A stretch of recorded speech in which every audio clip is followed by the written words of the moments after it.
அப்பா வந்து தமிழ், அப்பா வந்து தமிழ் தமிழ் தமிழ். பட் அவருடைய forefathers they settled in Kerala. அம்மா is from Karachi.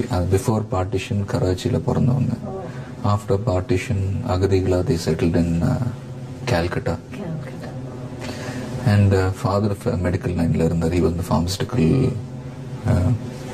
he worked with the pharmaceutical company. So he from Kerala he went started working in Calcutta. In 1965 வந்து he settled in Calcutta. அங்க வந்து they met, they fell in love, they got married.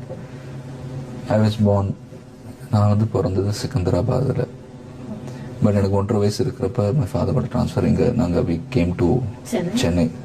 So 73 இருந்து நாங்கள் சென்னையில் தான் வளர்ந்துருக்கோம். So Chennai is home to us. அது இன்னொரு ப்ராப்ளம்ங்க. பிகாஸ் பேட்டி கொடுக்காம இருந்ததுக்கு ஒரு மெயின் ரீசன் லாங்குவேஜ். அதை நான் ஏன் சொல்ல வரேன்னா, பிகாஸ் இப்போ என்னோட ஃபேமிலி பேக்ரவுண்டை நீங்கள் எடுத்துக்கிட்டிங்கன்னா, நாங்கள் வீட்டில் இங்கிலீஷ் பொதுவாக நாங்கள் இங்கிலீஷ் பேசுவோம். அப்பாவோட குடும்பத்தில் இருந்து ரிலேட்டிவ்ஸ் வந்து அவங்க கூட தமிழில் நாங்கள் பேசுவோம். அம்மா அவங்க ரிலேட்டிவ்ஸ் வந்தால் ஹிந்தியில் நாங்கள் பேசுவோம். And basically I think in English. இப்போ எப்படின்னா ஐம் ஷூர் என்ன மாதிரி நிறைய இளைஞர்கள் இருக்காங்க, they think in English.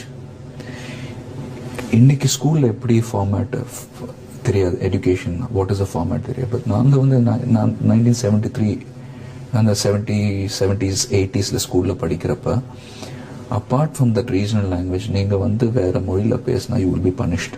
So English medium ஸ்கூலில் வந்து you had to speak only in English. So Tamil பேசுகிற வாய்ப்புகள் வந்து கம்மியாக இருந்தது, அப்போ குறைவாக இருந்தது. பேசுறதுக்கு அவசியமே இல்லாமல் போயிடுச்சு அப்போ. So it was very very strict ஸ்கூலில்.